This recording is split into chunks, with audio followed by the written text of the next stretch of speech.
The Swiss Alps always made me feel like I could breathe properly again.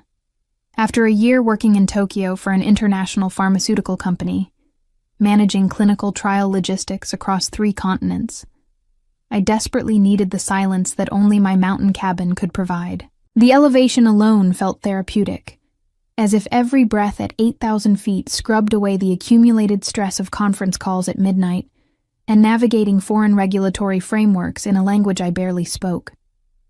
I had purchased the cabin 3 years earlier with money from my grandmother's estate. She had always told me to invest in something that made my soul happy, not just my bank account. The small wooden structure sat on 2 acres of pristine wilderness outside Aspen, surrounded by aspens that turned golden every autumn and stayed skeletal and beautiful through winter. It had been my sanctuary, my escape from the corporate grind of pharmaceutical project management. The drive from Denver took 4 hours, winding through mountain passes that still held patches of snow even though it was late May. I had timed my return deliberately, wanting to arrive when the wildflowers were just beginning to bloom and the hiking trails were accessible but not yet crowded with summer tourists. My plan was simple. 2 weeks of complete isolation, reading the stack of novels I had shipped ahead, hiking until my legs burned, and eating simple meals while watching the sunset paint the peaks orange and pink. But as I turned onto the narrow dirt road leading to my property, something felt wrong. The gate was open. I always kept it locked, and I had the only key with me in Tokyo. My heart rate picked up as I drove slowly up the gravel path, scanning the trees for any sign of intruders or damage. Wildlife sometimes caused problems at high elevations, but bears did not open gates. Then I saw it. A silver SUV parked where my space should have been empty. A vehicle I recognized immediately because I had helped make the down payment 2 years ago when my younger sister Vanessa begged for help after her 3rd failed business venture. My stomach dropped as I pulled up beside it, my rental car suddenly feeling too small and inadequate next to her gleaming vehicle. I sat in the driver's seat for a long moment, trying to process what I was seeing. Vanessa lived in Boulder, in a condo I also knew about because she frequently complained about the rent. She had no reason to be here, no permission to be here. I had not spoken to her in nearly 4 months, not since our last phone call ended with her asking for money again, and me finally setting a boundary by saying no. The cabin looked different as I approached. The flower boxes under the windows held fresh plants, bright geraniums that I had not planted. The welcome mat was new, a cheerful pattern that clashed with the rustic aesthetic I had carefully maintained. My hands shook slightly as I pulled out my key, but before I could insert it into the lock, the door swung open. Vanessa stood there, wearing yoga pants and an oversized sweater, holding a coffee mug that I recognized as part of the set I kept in the cabin. Her blonde hair was pulled into a messy bun, and she smiled at me as if this was completely normal, as if she had every right to be standing in my doorway. "Chloe, oh my God, you are back early. I thought you were not coming until June." She stepped aside, gesturing for me to enter my own property. Come in. You must be exhausted from the drive." I walked past her, my body moving on autopilot while my brain struggled to catch up with the situation. The living room looked mostly the same, but there were subtle changes. A different throw blanket on the sofa, magazines I did not subscribe to on the coffee table, framed photos on the mantel that I had never placed there, including several of Vanessa with people I did not recognize. "What are you doing here?" I managed to ask, setting my bag down on the floor. My voice sounded strange, too calm for what I was feeling. "Oh, well, I have been staying here for a bit.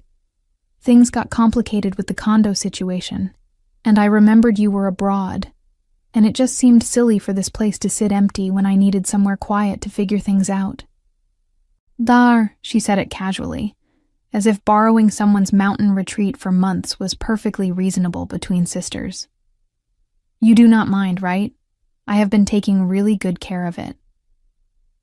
Before I could respond, before I could even begin to articulate the violation I was feeling, she continued talking, pulling me toward the kitchen with an enthusiasm that made my skin crawl. Actually, I am so glad you are here because I want to show you something. I did a little renovation project. The kitchen was so outdated, Chloe. I mean, those cabinets were practically from the 1980s, and the countertops were just sad. So I had it remodeled. It looks amazing now. She pushed open the kitchen door with a flourish, like a game show host revealing a prize. I stopped breathing. My kitchen was gone. The warm pine cabinets I had refinished myself, spending 3 weekends carefully stripping and restaining the wood, had been replaced with stark white modern units. The butcher block countertops I had saved for months to afford were now cold gray quartz. The vintage farmhouse sink I had found at an estate sale was gone, replaced with a sleek undermount basin. Even the tile backsplash had been changed. The hand-painted Portuguese tiles I brought back from a conference in Lisbon, now replaced with generic white subway tiles. "Is this not gorgeous?" Vanessa beamed, running her hand along the quartz. It was just $55,000. Such a steal, honestly. The contractor said it would normally cost $70,000, but he gave me a discount because I let him use photos for his portfolio. The number hit me like a physical blow. $55,000. I opened my mouth, then closed it, unable to form words. My vision blurred at the edges, and I had to grip the doorframe to steady myself. 55,000, I repeated slowly. "Where did you get $55,000, Vanessa?" She waved her hand dismissively, already moving to the new coffee maker on the counter, another expensive appliance I had not purchased. "Oh, do not worry about that right now. Let me make you a cappuccino. This machine is incredible. It costs $2,000, but the milk frother is like something from a professional cafe." "Vanessa." My voice was sharper now, cutting through her cheerful chatter. "Where did you get the money?" She turned to face me, and for the first time, something flickered across her expression. Guilt, maybe, or calculation. It was hard to tell with Vanessa. She had always been good at rearranging her features to show what she thought people wanted to see. "I used your credit cards," she said finally, as if admitting to borrowing a cup of sugar. "But before you get upset, let me explain. I knew you would want this done eventually anyway. The kitchen was a disaster, and I figured with your fancy pharmaceutical job and living expenses covered in Tokyo, you could afford it. Think of it as an investment in the property value." My legs felt weak. I pulled out one of the new bar stools, another purchase I had not authorized, and sat down heavily. "You used my credit cards, multiple cards, to spend $55,000 on renovating my property without my permission. Our grandmother left both of us money, Chloe. You got more because you were older, but that does not mean you get to hoard all the nice things. This cabin should be for both of us. Family shares." Her tone had shifted, becoming defensive, the words tumbling out faster. "And honestly, I thought you would be grateful. I have been maintaining this place, keeping it clean, making sure pipes did not freeze last winter. You were on the other side of the world not even thinking about it." The audacity of her logic made me dizzy. She had broken into my home, stolen my financial information, spent enough money to buy a decent car, and now she was acting as if I should thank her for it. "How did you even get my credit card information?" I asked, forcing myself to stay calm, to gather facts before I exploded. "You left some paperwork in the desk drawer last time I visited. I just thought it was smart to keep the information handy in case of emergencies." She shrugged, as if this was perfectly reasonable planning. And technically, this was an emergency. My mental health was really suffering in Boulder. I needed a change of environment. I stared at her, trying to reconcile this person with the little sister I had protected throughout childhood, the one I had helped with homework and defended against bullies, the one I had loaned money to, repeatedly co-signed leases for, bailed out of bad decisions more times than I could count. When had she become this? Or had she always been this, and I had been too busy playing the role of responsible older sister to notice? "You need to leave," I said quietly. "Right now. Pack your things and get out." "Chloe, come on." Her voice took on a wheedling quality. "Do not be dramatic. Where am I supposed to go? I let the condo go because I could not afford it anymore. I have been living here for 5 months. You cannot just kick me out." 5 months? The timeline clicked into place with horrible clarity.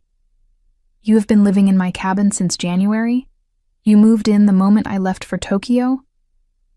You were not using it, and I needed somewhere to stay. What was I supposed to do? Be homeless?" She crossed her arms, her expression shifting to the wounded victim look she had perfected over the years. "You have always had everything, Chloe. The better grades, the better job, Grandma's favorite. The least you can do is share this one thing." The familiar guilt tried to surface, the trained response of the older sibling who had always been told to look out for her younger sister. But beneath it, a cold anger was building, an anger that had been compressed and ignored for too many years. "Did you really think I would not find out?" I asked. "Did you think you could spend $55,000 on my credit cards and I would just never notice?" "I was going to pay you back eventually," she said, but her eyes would not meet mine. "Once my online boutique takes off. I am working on a business plan." "Your 5th business plan. Or is it the 6th? I have lost count of how many ventures I have funded that never materialized." I stood up, needing to move, to do something with the energy coursing through my body. "I want you out. Today, I will give you 2 hours to pack." "You cannot do this." Her voice rose, panic creeping into the edges. "I have tenant rights. I have been living here for 5 months. You have to give me proper notice. You are not a tenant. You are a squatter who committed credit card fraud." The words came out cold and clear. "And if you are not gone by evening, I will call the police and explain exactly what you have done." Her face flushed red. "You would not dare. I am your sister. You stopped acting like my sister the moment you decided to steal from me." I walked past her, needing to see the rest of the damage, to understand the full scope of what she had done. The master bedroom had been taken over completely. Her clothes filled the closet I had built with custom cedar shelving. The bathroom counter was covered with expensive skincare products, makeup, and hair tools. The bed had new linens, a designer duvet set that probably cost more than my entire month's rent in Tokyo. In the second bedroom, which I had used as an office, I found evidence of her supposed business venture. A laptop surrounded by product samples, pricing spreadsheets, and marketing materials for an online jewelry store that appeared to exist only in planning stages. The desk drawers held more discoveries: shopping receipts, credit card statements that should have been coming to my address in Tokyo but had clearly been intercepted, and a notebook filled with calculations that made my blood run cold. She had not just used my credit cards for the kitchen renovation.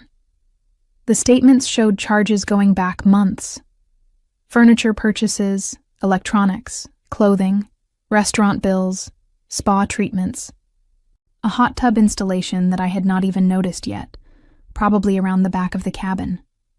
The total, from what I could quickly calculate, was well over $90,000.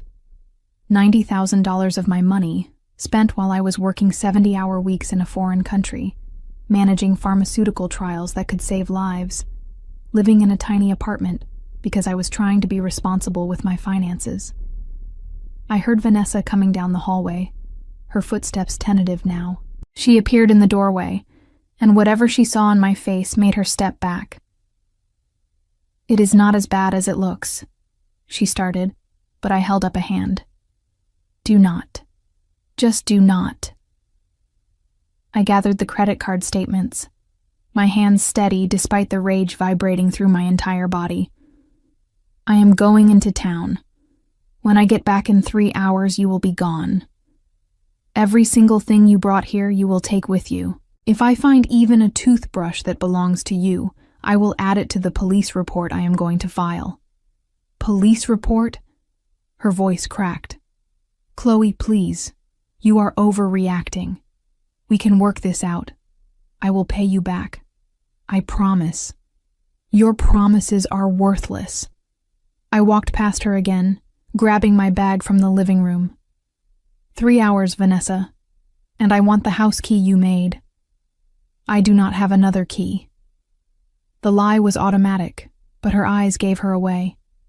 Fine, then I will change the locks. Add it to your tab.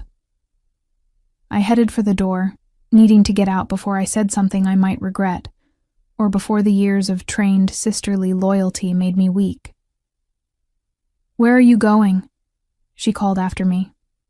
To talk to a lawyer, and then to the bank, and then to file a police report for fraud and identity theft. I turned back to look at her one last time. You wanted to know why I always got everything? It is because I worked for it. I earned it. I did not steal it from people who loved me.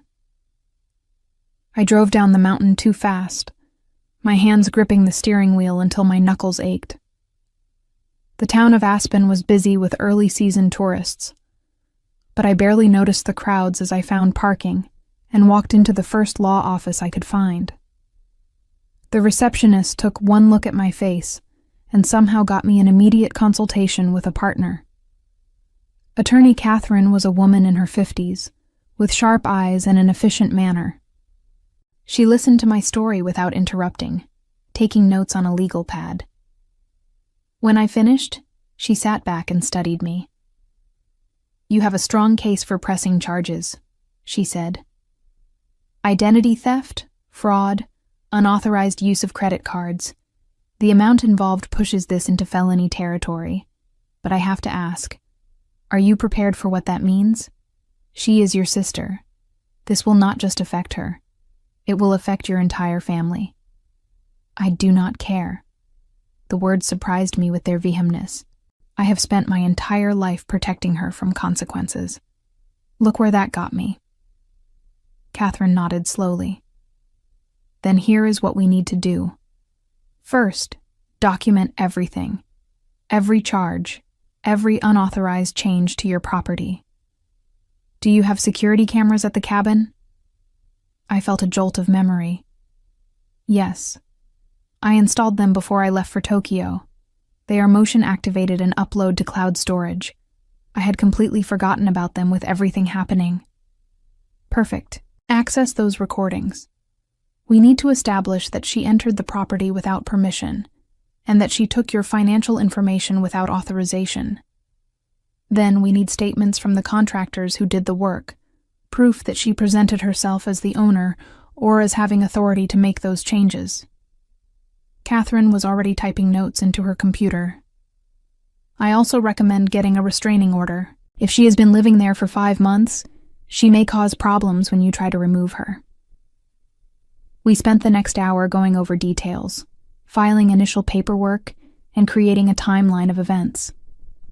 Catherine introduced me to a colleague who specialized in financial fraud, and together they mapped out a strategy that was both thorough and ruthless. By the time I left the law office, it was late afternoon. I stopped at the bank to freeze my credit cards, file fraud reports, and begin the process of disputing the charges. The banker, a sympathetic woman named Jennifer, walked me through each step and promised to flag my accounts for any suspicious activity. I see this more often than you would think, she told me quietly. Family members who think they are entitled to access. It is always hardest when it is someone you trusted. My last stop was the police station. The officer who took my report was professional, but clearly uncomfortable with the family dynamics. He assured me that they would investigate, that the evidence I was gathering would be crucial, and that I should not hesitate to call if Vanessa became threatening or refused to leave. When I finally drove back up the mountain, the sun was setting behind the peaks, painting everything in shades of orange and purple. It should have been beautiful. It should have been the peaceful homecoming I had imagined during the long flight from Tokyo. Instead, it felt like driving toward a confrontation I should have had years ago. The silver SUV was gone when I arrived. The cabin sat silent and empty, the new welcome mat somehow mocking in the fading light. I sat in my car for a long moment, gathering my courage, before I finally went inside to see what damage my sister had left in her wake. The cabin felt violated as I walked through it room by room. Vanessa had indeed left, but her departure had been spiteful rather than apologetic. In the kitchen, cabinet doors hung open, revealing that she had taken half the dishes, including pieces from a hand-painted set my grandmother had given me. The expensive coffee maker was gone. So was the new toaster, the blender, and most of the premium cookware she had apparently purchased with my money. The living room was missing the throw blankets, decorative pillows, and a hand-woven rug that had been a gift from a colleague in Peru. She had unscrewed bulbs from lamps, leaving the fixtures useless. The framed photos remained on the mantel, as if she wanted me to see the evidence of the life she had built here in my absence, pretending this was her home. In the master bedroom, the expensive linens were gone, stripped from the bed and taken along with most of the hangers from the closet. She had left a mess of tissue paper and shopping bags, evidence of her spending spree scattered across the floor like accusations. The bathroom cabinet doors stood open, showing empty shelves where hundreds of dollars of products had been. But the office was the worst. She had taken the laptop, of course, but she had also cleared out files from the desk, including personal documents I had stored there. Birth certificate, passport copies, tax returns. My stomach twisted as I realized she had even more of my information than I had initially thought. The notebook with her calculations was gone too, probably because it contained evidence of her fraud. I found her parting message on the bathroom mirror, written in lipstick. "You always were selfish." The word hung there in smudged red, distorted in my vision as tears finally came. Not tears of sadness, but of rage so pure it burned. I grabbed a towel and scrubbed at the mirror until the lipstick was gone and my reflection stared back at me, wild-eyed and disheveled from travel and anger. My phone buzzed. A text from an unknown number. "Hope you are happy. You just made your own sister homeless. Mom would be so disappointed in you." I blocked the number immediately, then called Catherine, the attorney. She answered on the third ring, her voice alert despite the late hour. "She is gone, but she took a lot of things, including some of my personal documents," I said without preamble. "Birth certificate, tax returns, things she could use to open more accounts in my name. File an additional police report tonight. Document what is missing. And freeze your credit immediately through all 3 bureaus. I will file for an emergency restraining order first thing tomorrow morning." Catherine's voice was calm but urgent. "Chloe, this is escalating. People like your sister, when they feel cornered, they often lash out. Be careful." After we hung up, I spent 2 hours documenting everything. I took photos of every room, every empty space where something had been, every bit of damage. Then I logged into the security camera system, my heart pounding as I navigated to the archived footage. The recordings were comprehensive. The cameras had captured Vanessa arriving in January, just 3 days after I left for Tokyo. The footage showed her using a key to enter, which meant she had made a copy at some point during her previous visit. Over the following weeks, the cameras captured delivery trucks, contractor vehicles, furniture shipments. One clip showed Vanessa on her phone, gesturing animatedly at the kitchen while a man in work clothes took notes. But the most damning footage was from a day in March. The camera in the office had captured Vanessa rifling through my desk, finding my credit cards and financial documents. She had photographed them with her phone, taking multiple pictures to ensure she had all the numbers and security codes. The timestamp and her clear face in the frame were perfect evidence of premeditation. I downloaded everything, backed it up in 3 separate locations, and sent copies to Catherine. Then I finally allowed myself to collapse on the sofa, which at least Vanessa had not taken with her, and stared at the ceiling while my mind raced through possibilities. The money was one thing. $90,000 was catastrophic, but I could potentially recover some of it through fraud claims and insurance. My credit could be repaired, my documents replaced, the locks changed, but the violation of trust, the calculated betrayal by someone I had loved and protected my entire life, that damage felt irreparable. My phone rang. Mom. I stared at the screen, debating whether to answer. We had not spoken since Christmas, a strained video call where she had criticized my decision to take the Tokyo assignment and suggested I was abandoning my family responsibilities. I let it go to voicemail. 30 seconds later, another call. Then a text. Vanessa told me what you did. How could you throw her out? She has nowhere to go. Call me immediately. I turned off my phone. The next morning, I woke early from restless sleep and drove back to town. The bank opened at 9, and I was waiting at the door with my documentation. Jennifer walked me through the fraud dispute process, filling out forms for each unauthorized charge. The total, when calculated officially, was $93,472. The credit card companies will investigate, Jennifer explained. With the video evidence and police reports, you have a strong case for recovery. But it will take time, probably several months. In the meantime, those charges are on your cards, accumulating interest. Can I make a withdrawal from my savings to pay them off while the disputes are processed? I asked. I do not want my credit destroyed while we wait for justice. You can, but I would not recommend wiping out your emergency fund. Let us see what the investigation turns up first. She hesitated, then added quietly, I know this is hard, but you are doing the right thing. People like your sister count on their victims being too guilty or too tired to fight back. At the police station, Detective Russell took my additional report and reviewed the security footage I had brought on a flash drive. He was younger than I expected, probably in his early 30s, with a serious demeanor that inspired confidence.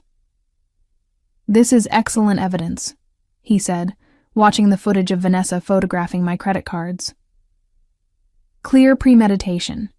Combined with the amounts involved, we are looking at multiple felony charges. Identity theft, fraud, possibly forgery if she signed your name on any contracts with the contractors. How long before charges are filed? I asked. I will present this to the district attorney this week. Given the evidence, I expect they will move forward quickly. He paused, studying me. But I have to warn you, family cases get complicated. There will be pressure on you to drop the charges. Are you prepared for that? I met his eyes steadily. I am more prepared than I have ever been for anything. Detective Russell nodded. Good. Because based on what I am seeing here, your sister has probably done this before. People do not start with $93,000 in fraud. They work up to it. Has she ever had access to your information previously? The question stopped me cold. She has asked to borrow money several times over the years. I co-signed a lease for her once, about 5 years ago, and she stayed at my apartment in Denver for a few months 3 years ago when she was between places. I would suggest pulling your credit report going back several years, he said carefully. Look for anything unusual, accounts you do not recognize, inquiries you did not authorize. If there is a pattern, it strengthens our case. I left the station with a growing sense of dread and drove to a coffee shop with reliable internet. Using my laptop, I pulled comprehensive credit reports from all 3 bureaus. What I found made me physically ill. 3 credit cards I had not opened, all currently maxed out. A personal loan from 2 years ago for $15,000 that I had never applied for. Multiple hard inquiries on my credit from various financial institutions. The fraud had not started with the cabin. It had been going on for years, small enough that I had not noticed, spread out enough that no single incident raised alarms. The total damage, including the cabin expenses, exceeded $130,000. I called Catherine immediately. She answered with her characteristic efficiency, but I heard her sharp intake of breath when I explained what I had found. "This changes everything," she said. "This is not a one-time lapse in judgment. This is systematic financial exploitation. I am going to recommend we pursue this, both criminally and civilly. You need to sue her for recovery of funds, and we need to make sure the criminal charges reflect the full scope of her fraud." "She does not have any money," I said numbly. "That is why she kept stealing from me. What is the point of suing someone who has nothing?" "2 reasons," Catherine replied. "First, legal judgments do not expire. If she ever does come into money, you can collect. Second, it creates a paper trail that protects you. If she tries to claim you gave her permission, or that this was some family arrangement, we have court documents proving otherwise." I spent the rest of the day at the coffee shop, making calls, filling out forms, documenting fraud claims. Each institution had different requirements, different timelines. Some were sympathetic. Others treated me like I was trying to scam them by disputing legitimate charges. By the time the sun started setting, I had spoken to 14 different people across 7 financial institutions, and my head throbbed with a migraine. My phone, which I had turned back on, was flooded with messages, 11 from Mom, each more frantic and accusatory than the last. 5 from Vanessa, alternating between begging for forgiveness and threatening to ruin my reputation. 3 from an aunt I barely spoke to, lecturing me about family loyalty. 2 from cousins who apparently now had opinions about my relationship with Vanessa. Only one message offered support. My best friend from graduate school, Teresa, who lived in Portland and who I had texted earlier about the situation. "This is insane. Come visit and get away from this mess. Or I can come there. You should not be alone right now." I texted back, "Cannot leave yet. Too much to handle. But thank you." Her response was immediate. "I am serious. I can work remotely for a week. I am booking a flight now. You need someone in your corner." I wanted to tell her not to come, that I could handle this alone the way I handled everything alone. But the truth was, I desperately needed an ally, someone who was not going to make excuses for Vanessa or tell me I was overreacting. "Okay," I typed back. "Thank you." That evening, back at the cabin, I finally listened to Mom's voicemails. They devolved from concern to anger to manipulation over the course of the day. "Chloe, honey, please call me. Vanessa is devastated. She made a mistake, but she is family. I do not understand why you are being so cruel about this. She was just trying to help make the cabin nicer. You know how hard things have been for her. She has always struggled, and you have always had it easy. Is it really necessary to involve lawyers? Your father would be ashamed of how you are treating your sister. Family is supposed to forgive. Fine, do not call me back. But do not come crying to me when you realize you have destroyed your relationship with your only sibling over money." The last message was from earlier this evening. Mom's voice cold. "Vanessa told me you are trying to have her arrested. If you go through with this, do not bother coming to Thanksgiving or Christmas.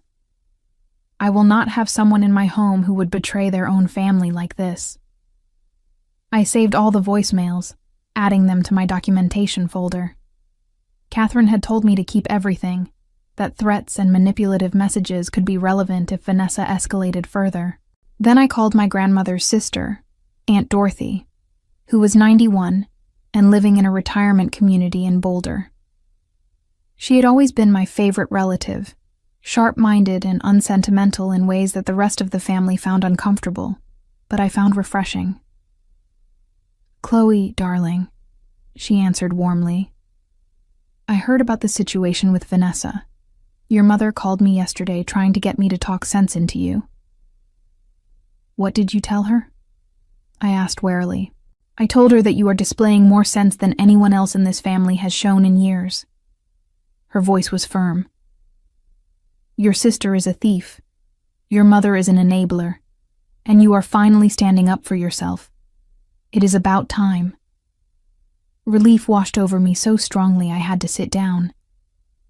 Everyone else thinks I am being terrible. Everyone else is uncomfortable with conflict and would rather pressure you to be a victim than deal with the fact that Vanessa has a problem.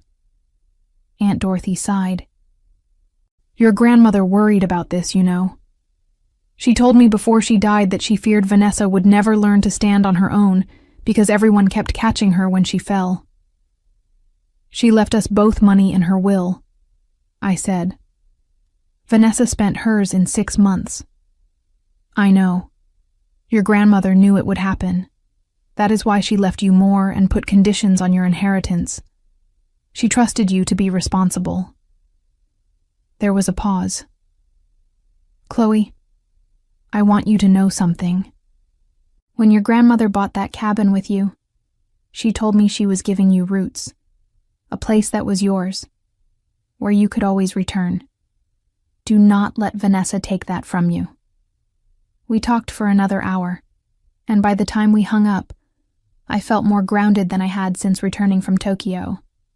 Aunt Dorothy promised to run interference with Mom and to make it clear that she supported my decisions completely. Teresa arrived 2 days later, sweeping into the cabin with her characteristic energy. 2 suitcases, a bag of groceries, and a bottle of expensive whiskey. "Okay," she announced, setting everything down. "I am here to provide moral support, strategic planning, and excellent meals. Also, I brought booze because you look like you need it." I hugged her tightly, feeling some of the tension in my shoulders finally release. Teresa had been my roommate in graduate school when I was getting my degree in pharmaceutical sciences. She worked in environmental consulting now, managing cleanup projects for contaminated sites, and she had a no-nonsense approach to problems that I desperately needed. We spent the evening catching up, drinking whiskey, and going through all my documentation. Teresa had a background in project management, and she approached my sister's fraud like a contamination site that needed systematic remediation. "First, we need to make sure all your accounts are secure," she said, making notes on her tablet. "Second, we need to ensure you have copies of everything in multiple secure locations. Third, we need to document the property damage and get estimates for restoration. Fourth, we need to prepare for the criminal proceedings and potential civil trial." "When did my life become a legal strategy session?" I asked, staring into my glass. "When your sister decided to commit multiple felonies against you." Teresa's voice was matter-of-fact. "But here is what you need to understand. You are going to win this. Not because karma exists, or because justice always prevails, but because you have evidence, resources, and the willingness to follow through. Most people in your situation would cave under family pressure. You are not going to do that. Mom said I am dead to her if I press charges. Then she made her choice. You did not ask Vanessa to steal from you. You did not ask your mother to prioritize a thief over a victim. You are allowed to protect yourself, even from family. Especially from family." Teresa poured us both another drink. "Besides, your mom will come around eventually. When Vanessa inevitably does this to someone else and the pattern becomes undeniable, your mom will have to face reality." The next morning, we drove into town to meet with contractors for estimates on returning the kitchen to something closer to its original condition.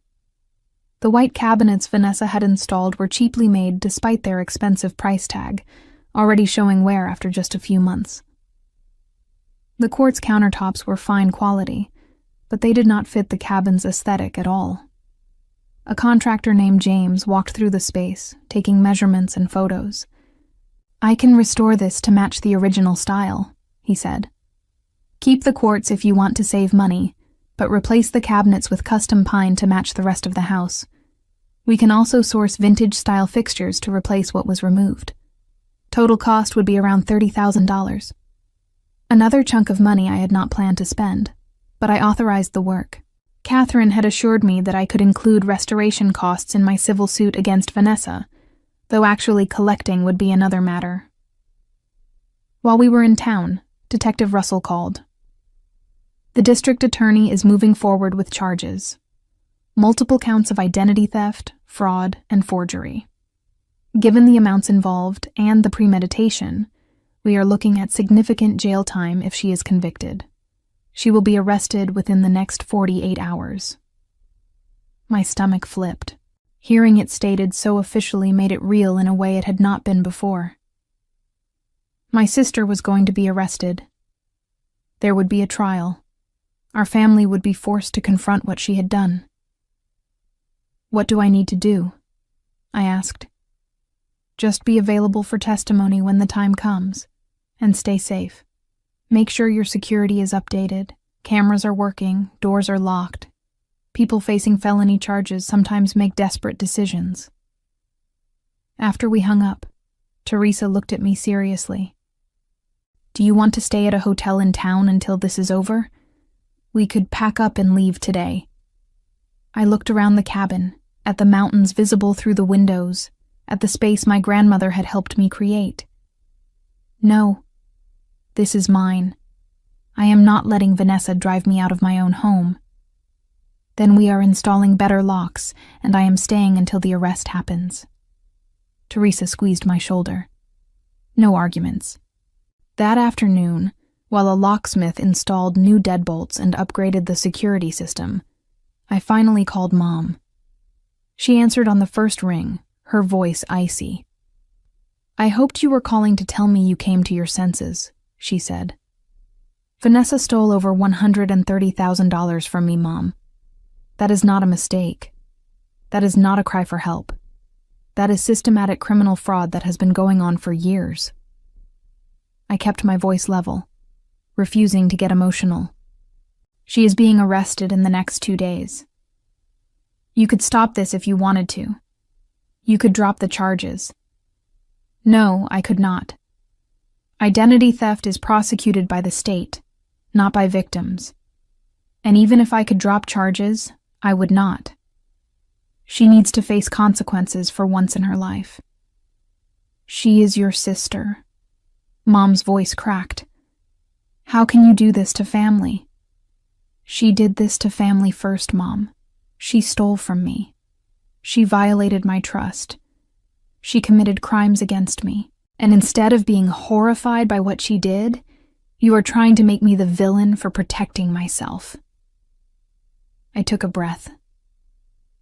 "I love you.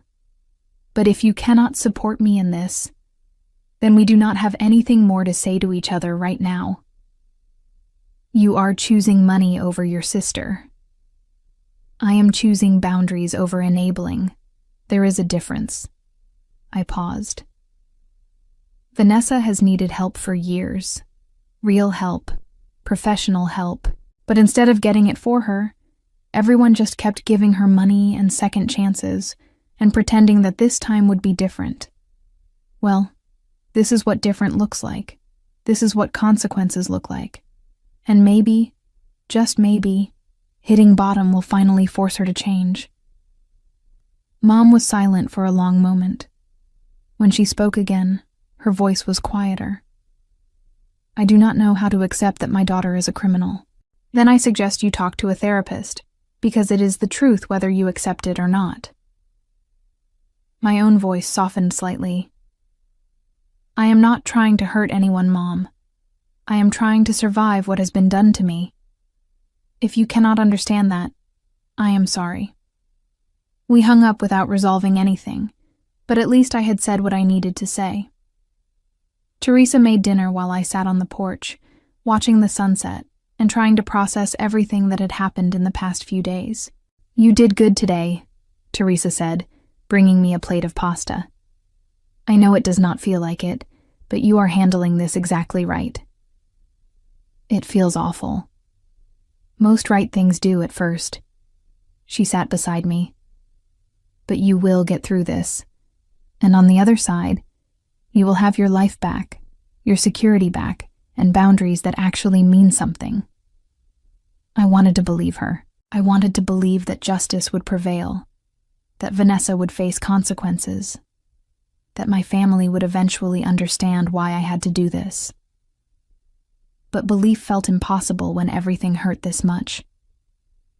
Vanessa was arrested on a Thursday morning. Detective Russell called to inform me at 10 a.m., his voice professional but not without sympathy. She was taken into custody at her boyfriend's apartment in Boulder. No incident. She will be arraigned tomorrow. He paused. "I want you to know that when we arrested her, we found additional evidence. She had your passport, original birth certificate, and several other documents she took from the cabin. She also had 3 more credit cards in your name that she had not used yet." My hands went cold. She was planning to continue.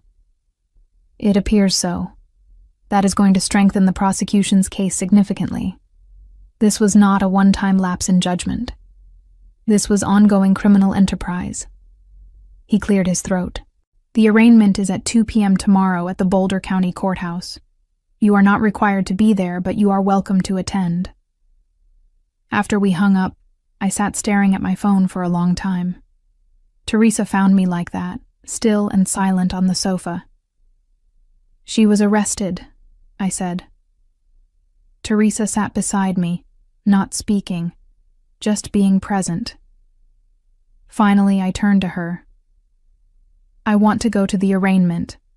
I want to see her face when she has to answer for what she did." "Then we will go," Teresa said simply. The next day, we drove to Boulder in Teresa's rental car. The courthouse was an imposing building of gray stone, with protesters outside advocating for various causes. Inside, the security process was thorough. We found the correct courtroom and took seats in the public gallery. The room filled slowly with lawyers, court staff, and other observers. Then Vanessa was brought in, wearing an orange jumpsuit, her hands cuffed in front of her. She looked smaller somehow, diminished. Her blonde hair hung limp around her face, and her eyes were red-rimmed from crying. When she saw me sitting in the gallery, her expression transformed. Shock, then hurt, then pure hatred. She said something to the public defender beside her, gesturing toward me. The lawyer shook his head, speaking quietly to her. The arraignment was quick and procedural. The charges were read: 3 counts of identity theft, 6 counts of fraud, 2 counts of forgery. Each charge carried potential prison time. Bail was set at $75,000, an amount I knew Vanessa could not possibly pay. "How does the defendant plead?" the judge asked. "Not guilty, Your Honor," the public defender said. The judge set a preliminary hearing date for 3 weeks later and remanded Vanessa back to custody until bail could be posted. As she was led out, Vanessa turned to look at me again. This time, there were tears streaming down her face, and she mouthed something that looked like "please." I looked away. Outside the courthouse, my phone immediately buzzed with a call from Mom. I declined it. Then a text. "I was at the arraignment. I saw you there. How could you sit there and watch your sister suffer like that?" So Mom had been there too. Somewhere I had not noticed her. The thought that we had been in the same room, both watching Vanessa's public humiliation, and had not even acknowledged each other, felt like another ending. Teresa drove us back to Aspen in silence, letting me process. When we arrived at the cabin, I found a letter taped to the front door. My name on the envelope in Vanessa's handwriting. My first instinct was to throw it away, but Teresa stopped me. Read it first. You might need it for evidence. I opened it carefully, and the letter inside was 4 pages of barely legible, desperate handwriting. Chloe, you have destroyed my life. I am in jail because of you. Mom is devastated. Everyone in the family is blaming me because you have convinced them I am some kind of monster. But you know the truth. You know that I only did this because I was desperate. Because I needed help, and you were never there for me. You were always too busy with your fancy career and your perfect life to care about what I was going through. Yes, I used your credit cards.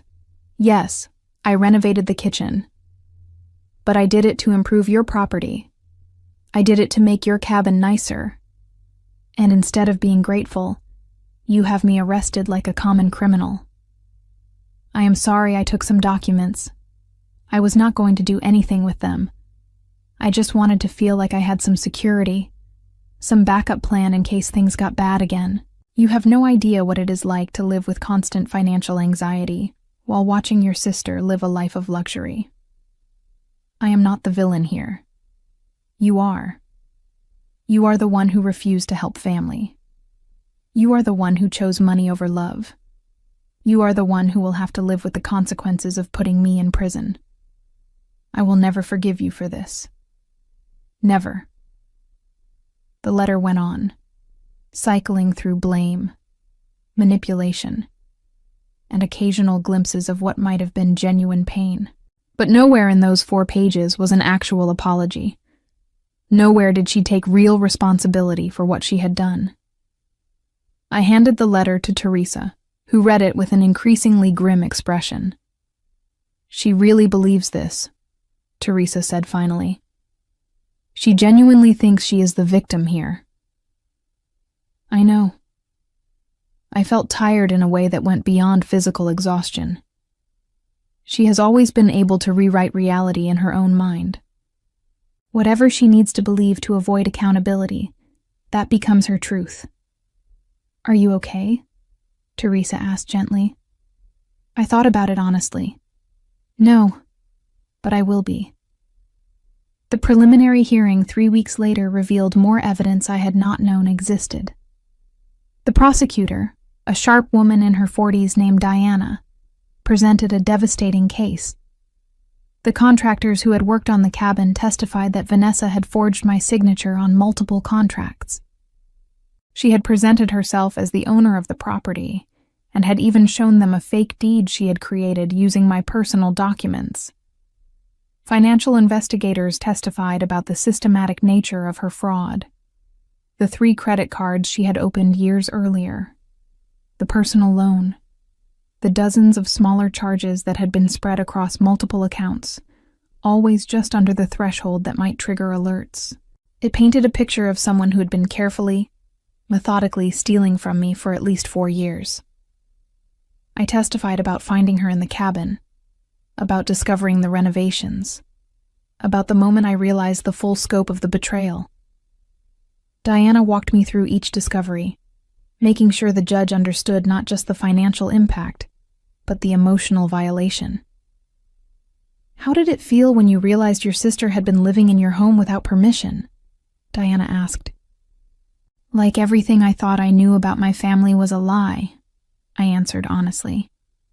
Like I had been protecting someone who saw me as nothing more than a resource to exploit. Vanessa's public defender tried to paint her as desperate, as someone suffering from mental health issues who had made poor choices under duress. But the evidence was overwhelming. The judge ordered her held for trial, denying bail reduction. As I left the courthouse that day, I encountered Mom in the hallway. She looked older than I remembered, worn down by the stress of the past month. We stared at each other for a long moment. Are you happy now? She asked finally. Is this what you wanted? I wanted my sister not to steal from me, I replied evenly.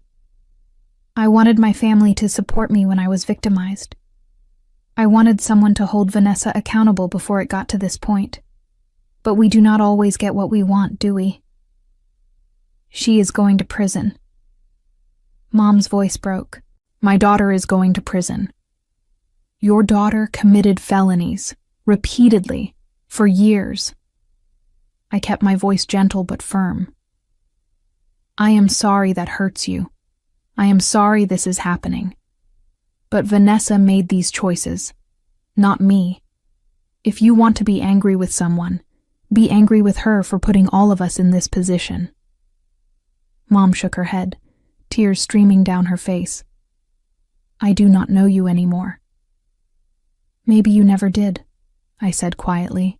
Maybe you only knew the version of me who would let herself be hurt to keep the peace. I walked away, Teresa beside me, and did not look back. The trial was set for 8 weeks later. In the meantime, my fraud disputes were being resolved. The credit card companies, faced with video evidence and criminal charges, were reversing most of the charges. The personal loan was being cleared from my credit report. My credit score, which had been devastated by Vanessa's actions, was slowly recovering. Catherine filed the civil suit against Vanessa, seeking full restitution plus damages. She will never be able to pay this, Catherine warned me. Even if she works for the rest of her life, she will probably never have this kind of money. I know, I said, but I want it on record. I want there to be legal documentation of exactly what she took from me. The cabin was slowly being restored. James and his crew had removed the white cabinets and were building custom pine replacements that matched the original style. The kitchen was starting to look like mine again, like the space my grandmother and I had envisioned. Teresa had to return to Portland for work, but she called every other day to check on me. Aunt Dorothy visited twice, bringing homemade soup and fierce moral support. A few cousins reached out quietly, admitting they believed me, and were appalled by what Vanessa had done. But the majority of my family sided with Mom and Vanessa. I was uninvited from a cousin's wedding. My uncle sent a long email about forgiveness and family loyalty that conveniently ignored what had been done to me. Relatives I had not spoken to in years suddenly had strong opinions about my choices. I learned to live with being cast as the villain. It hurt, but it also clarified things. The people who truly cared about me understood. The people who prioritized comfort over justice were showing me exactly who they were. The trial, when it finally came, lasted 3 days. I testified again, this time to a jury. They listened carefully as Diana presented the evidence, piece by piece, building an unassailable case. The security footage of Vanessa photographing my credit cards, the forged signatures, the systematic pattern of theft over years. My testimony about the impact on my finances, my credit, my sense of safety. Vanessa testified in her own defense, and it was painful to watch. She cried. She apologized, finally, saying she knew what she had done was wrong, but that she had been desperate. She painted herself as someone who had made terrible mistakes out of need, not malice. But Diana's cross-examination was thorough. She walked Vanessa through each lie, each manipulation, each calculated theft. By the end, even Vanessa's public defender looked defeated. The jury deliberated for less than 4 hours. Guilty on all counts. The sentencing hearing happened 2 weeks later. I sat in the courtroom, the same one where this had all begun months earlier, and watched as the judge reviewed the case file. Vanessa stood at the defense table, her orange jumpsuit replaced with ill-fitting civilian clothes her lawyer had provided. She looked thinner, her face gaunt and pale under the fluorescent lights. Diana presented a sentencing recommendation: 8 years in state prison, followed by probation and mandatory restitution. The defense argued for leniency, citing Vanessa's lack of prior criminal history, her supposed mental health issues, and her family obligations. The judge asked if I wanted to make a victim impact statement. I stood, my legs steady despite the adrenaline coursing through my system, and face my sister directly. "Vanessa and I grew up together," I began. "I protected her on the playground. I helped her with homework. I loaned her money when she needed it. I co-signed leases. I gave her places to stay. I did these things because I loved her, and because I believed family took care of each other. But somewhere along the way, Vanessa started seeing me not as her sister, but as a resource to exploit. She did not just steal money from me. She stole my sense of security. She stole my ability to trust. She violated every boundary and relationship we had, and she did it systematically, deliberately, over years. The hardest part is not the financial damage, though that has been devastating. The hardest part is realizing that someone I loved viewed me with such contempt that she believed she was entitled to destroy my financial stability for her convenience. The hardest part is knowing that even now, after everything, she still does not truly understand that what she did was wrong. She is sorry she got caught, not sorry she hurt me. I do not want Vanessa to suffer, but I do want her to face real consequences for the first time in her life. I want her to understand that actions have repercussions, and I want to be able to sleep at night knowing that she cannot do this to anyone else while she is incarcerated. I sat down. Vanessa was crying, but she did not look at me. Mom, sitting in the gallery, had her face in her hands. The judge took a moment, reviewing documents before speaking.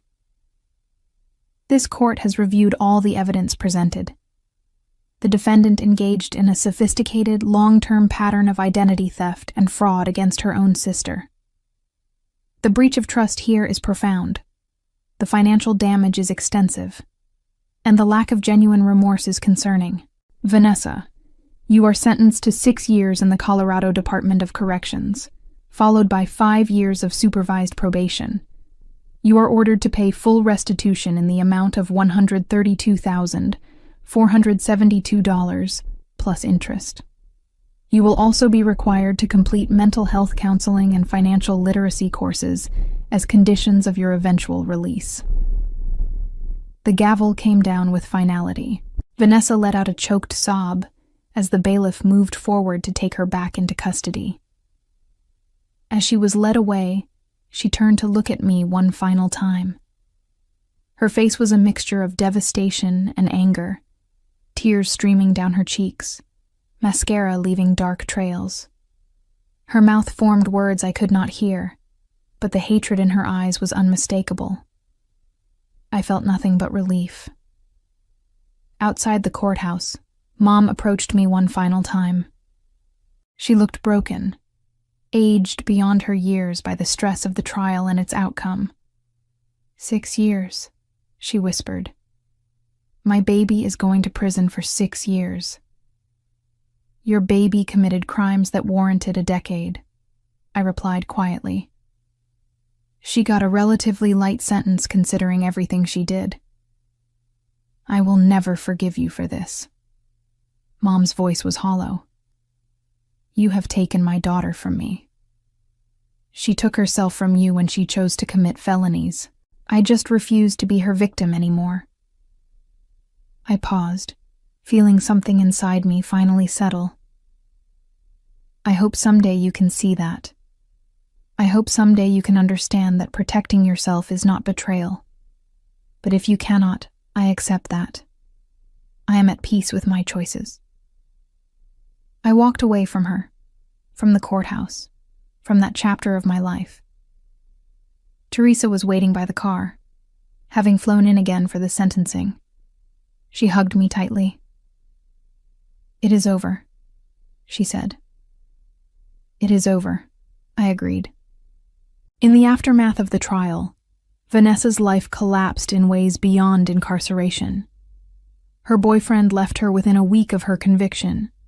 Friends who had believed her version of events abandoned her once the full truth became public. She lost the small online following she had built for her supposed jewelry business when bloggers covered the story of her fraud conviction. The narrative she had constructed, of being a struggling entrepreneur victimized by a cruel sister, crumbled under the weight of court documents and video evidence. In prison, she faced the daily reality of her choices, with no one to manipulate, no credit cards to steal, no family money to access. She was, for the first time in her adult life, forced to survive on her own merit, and by all accounts, she struggled profoundly. As for me, I returned to my cabin in the mountains, restored now to something close to what it had been before Vanessa's violation. I sat on the porch in the evening, watching the sunset paint the peaks in shades of gold and crimson, and felt something I had not experienced in months: peace. My grandmother had been right about roots, about having a place that was mine alone. I had fought to keep it, paid a high price in family relationships and emotional turmoil, but in the end, I had won. Not because I wanted revenge, but because I had finally learned that protecting myself was not selfishness, it was survival.